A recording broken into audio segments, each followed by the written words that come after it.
Hey friends, if you encounter the error, additional free space is needed on the drive where Windows is installed on your Windows 11 computer, then please watch this video.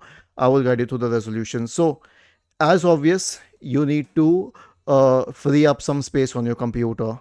Mostly, disk cleanup will be sufficient. I'll tell you why. Because if Windows 11 is already installed on your computer, the extra space would be after an update or something, because every update has a different size, so we don't need much free space, just a little bit of it. So search for disk cleanup in the Windows search bar and click on disk cleanup.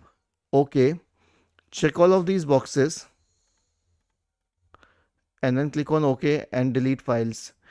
This will free up a lot of space, but if this doesn't help, in case it doesn't help, then here's what you can do.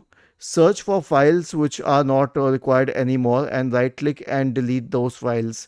I usually suggest checking it in the pictures folder and the downloads folder. You'll find a lot of files which are not necessary, so you can delete them. For example, this file, you can simply delete this file, okay, or this one, or this one. Just check whatever is not required. Okay, was this helpful? If yes, then please subscribe to the channel. If not, then let us know in the comment section of the video on how we could help you further.